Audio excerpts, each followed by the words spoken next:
Welcome to Afrikindness Podcast. Yes, a podcast dedicated to showcasing the richness and diversity of African culture. Join us as we explore the past, present, and future of the African continent and challenge common myths and stereotypes. Whether you're a non African interested in learning more about the continent or an African seeking to connect with your roots, this podcast is for you. Yes, we aim to educate, entertain, and encourage through natural, authentic, and conversational dialogue. From solo commentaries to panel discussions, we'll share our experiences, stories, and expert views using metaphors, analogies, humor to help you discover the beauty and pride of Africa. Yes! Greetings, fellow explorers of knowledge, and welcome back to another captivating episode of Myths and Misconceptions. I'm your host, Bumi Olabi, and today we're delving into a crucial aspect of our journey, the impact of these myths and stereotypes right at our home within African communities. In our previous episodes, we've journeyed through the tangled webs of myths and misconceptions that shroud Africa's diverse tapestry. We delved into the 10 most common myths and misconceptions about Africa. Misconceptions like all Africans live in huts, Africa is a country, a continent full of corruption, poverty, and war, and that all our men carry guns, Africans depend on AIDS, we don't speak English, and much more. We embarked on a quest to shed light on these misconceptions that have long clouded the perception of Africa. We also debunked these myths and misconceptions with the right information. So if you have not listened to our previous episode, I will encourage you to do so. It's quite informative, I must say. We have learned that these narratives didn't just emerge out of thin air. They were nurtured by history, fueled by media portrayals, and sustained by biases. Dear listeners, have you ever felt the weight of misinformation pressing down on your identity? Have you wondered how these myths affect us right where we live, where we grow, and where our stories unfold? Today, we're embarking on an introspective expedition to uncover the layers of influence that myths and misconceptions have within African communities, both emotionally and culturally. So stay with me. So, let's delve deeper into the layers that myths and misconceptions weave within African communities. Within the communities of this magnificent continent called Africa, myths and misconceptions are not just mere abstract notions. They have real consequences that dig deep into the fabric of identity, affecting how individuals and how people perceive themselves and how societies interact. These are not just abstract concepts. They are like invasive roots that intertwine with the very essence of who we are as people. So let's picture this. Let's picture a child growing up in a world where misconceptions overshadow the remarkable achievements of Africa. Let's take a moment to imagine a young African child internalizing these misconceptions about their homeland, believing that their heritage is defined solely by poverty, by war, and struggle. Just imagine that young African child. Still in that reflective mood, consider the young minds, children and young people who internalize this falsehood, who bear the weight of distorted perceptions. They might hesitate to celebrate their heritage, fearing that it is synonymous with hardship, poverty. And I tell you what, a lot of children and young people feel disconnected from their roots because of these misconceptions and negative stereotypes and narratives. It limits their aspirations and potential, robbing them of the richness that Africans' culture and histories offer. It's a heavy burden to bear, and it shapes the perception of self-worth and potential. So as we journey through this topic of myths and misconception, I'm reminded of this African proverb: the fool speaks, the wise man listens. You see, the fool always rushes to God judgment, perpetuating these myths without truly grasping their impact. This proverb emphasizes the importance of being a good listener, one who always recognizes the worth of other people's life experiences. The fool speaks, the wise man listens. But we, dear listeners, are the wise who will listen, empathize, and seek to understand. Amen to that. So, I want to share a personal story that underscores the urgency of our mission at Africanness, dispelling myths and misconceptions, especially when they affect children. So let's picture this. A typical evening when my children came back from school. They came home from school, full of enthusiasm. They shared stories they had learned during the day. We went from kitchen down to the bedroom, back to the kitchen, back to the living room. And I listened with so much joy about how their day has been. However, as they spoke, my heart sank. The narratives they were excitedly recounting were riddled with inaccuracies and stereotypes about Africa. Africa is a country? How? Where? My daughter shared hysterically how that became a hot topic during playtime. And in the process, she got confused herself. At that point, it became very evident that these myths and misconceptions weren't confined to textbooks or the classroom. They had permeated the digital spaces my children explored, the conversations they had with their peers, and even the media that they consumed. And in their innocence, they absorbed these misconceptions without discernment, and their understanding of Africa was becoming skewed. As a parent, I realized the power of these myths to shape young minds. These ideas, often propagated without ill intent, I tell you, often have the potential to harm. They create an incomplete, distorted image of Africa, fostering misunderstanding and perpetuating biases. And what is more concerning is how effortlessly these myths move from one child to another, like whispers in the wind. Misinformation, once internalized, takes its roots. It influences how children view themselves, how they view their peers, and how they view the world at large. It instills a sense of inferiority, a misinterpretation of cultures, and an ignorance of the vibrant tapestry that is Africa. My children were unwitting carriers of these myths, and it was clear that the circle needed to be broken.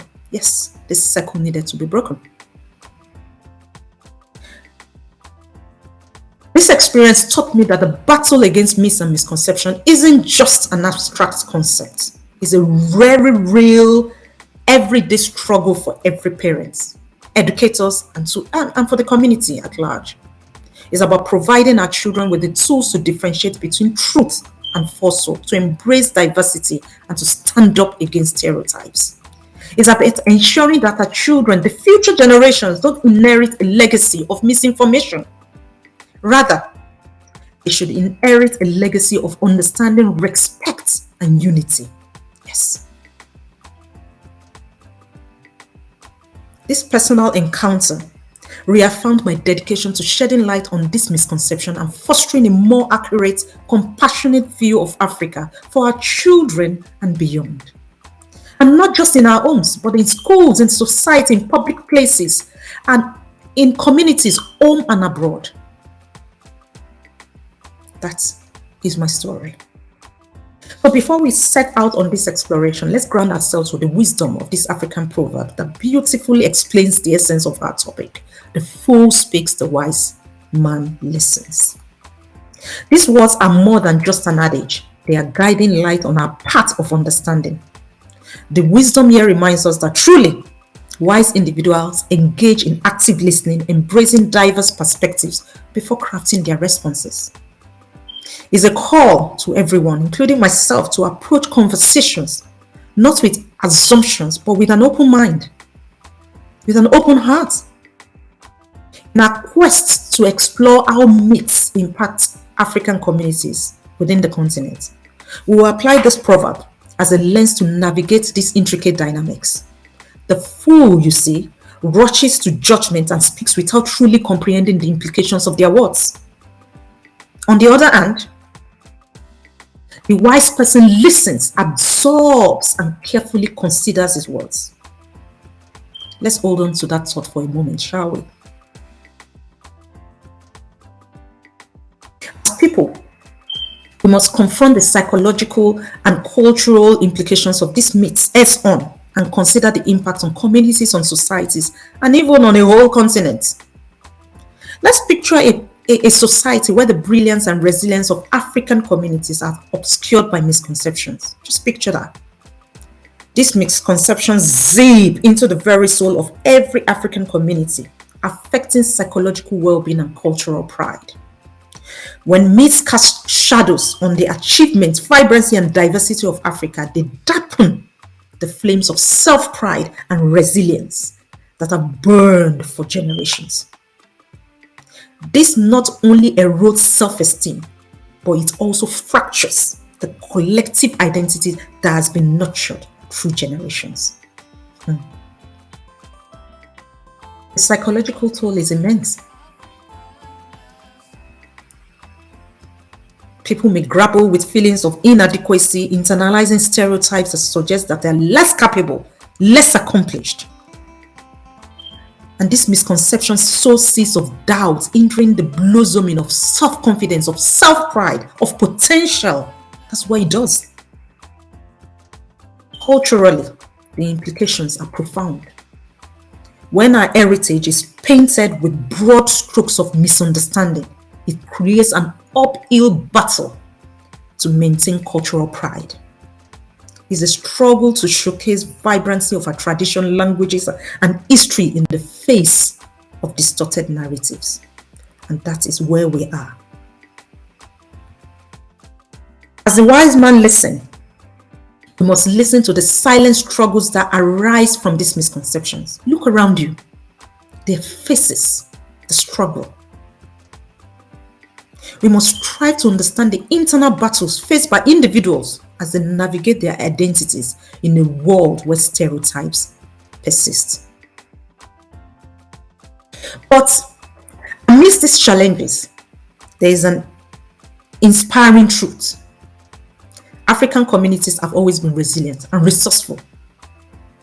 The African spirit always remains unbroken. The resilience that courses through the veins of African community is a beacon of hope. When I look through our youths, when I look through people from African communities, I see that high level of resilience.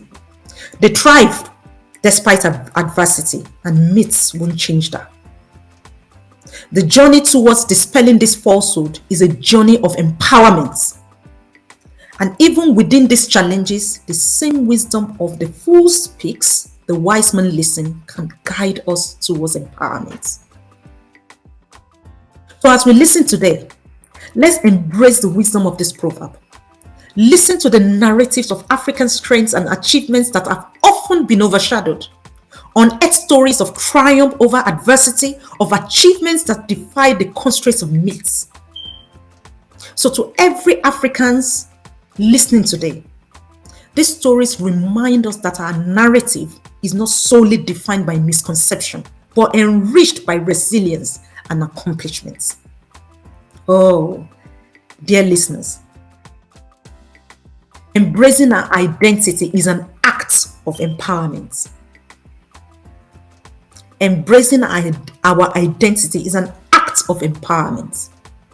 By acknowledging the distortions and actively countering them with truth, we uplift one another. I tell you, every instance of cultural celebration, every achievement that defies stereotypes contributes to rewriting the story of Africa. Dear non-Africans, as we lend our ears, we empathize, and we become part of a collective movement to reshape that narrative. I am because we are. This is about our common humanity. Will you be part of that movement? Where do we start from?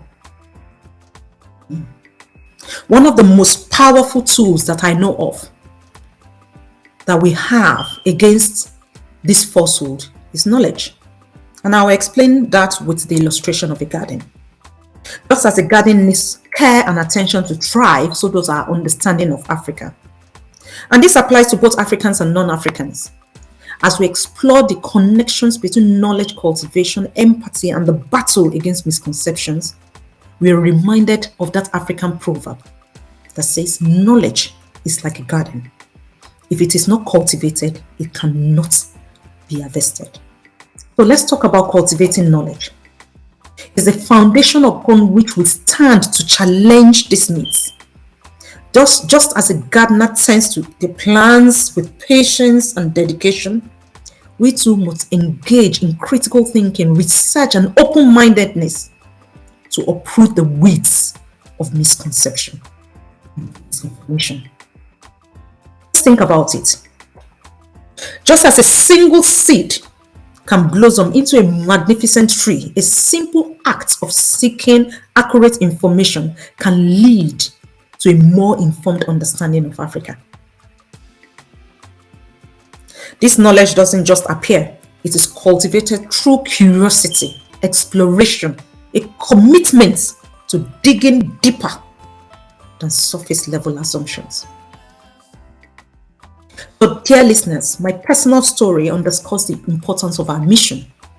Myths and misconceptions are not harmless tales. They have far-reaching effects that touch even the youngest minds amongst us. It's our responsibility to break this cycle, to be the wise who listen and then guide our children towards the truth. So, before we wrap up this exploration, let's take a moment to reflect on our personal role in challenging these myths within our communities.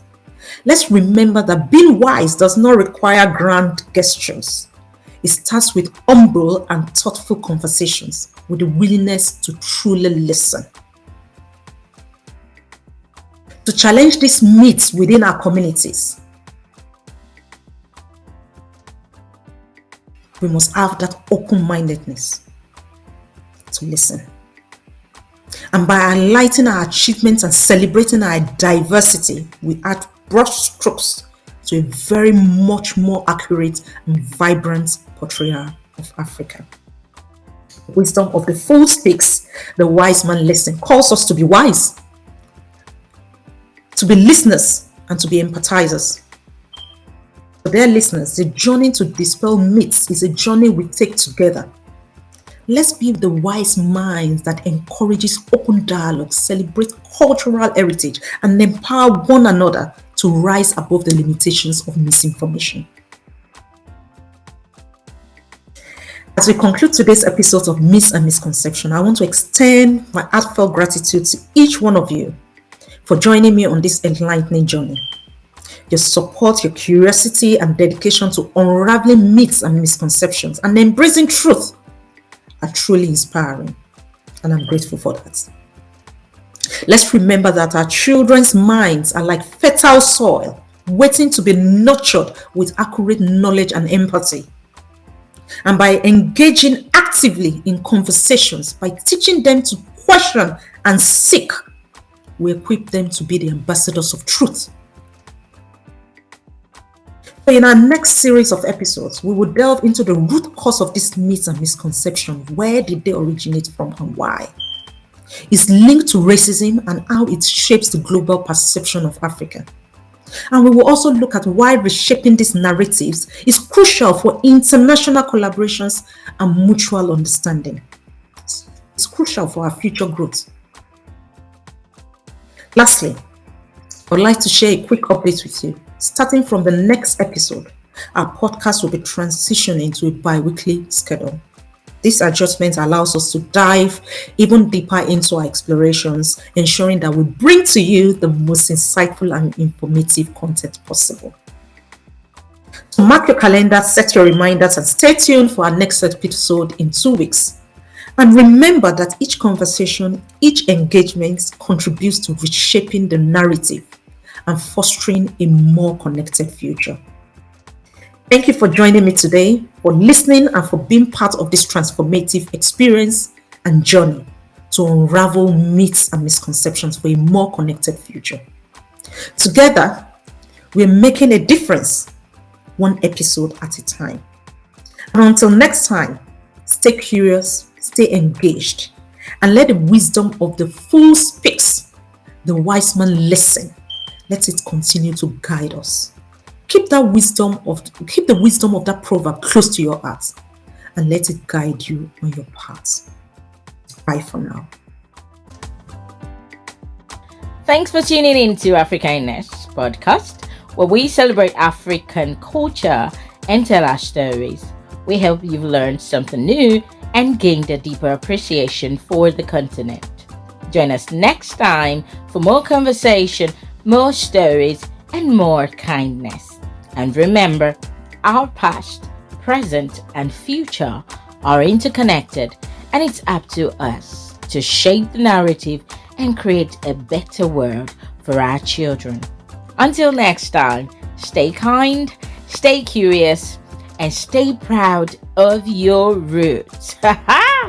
Africa, Emagba.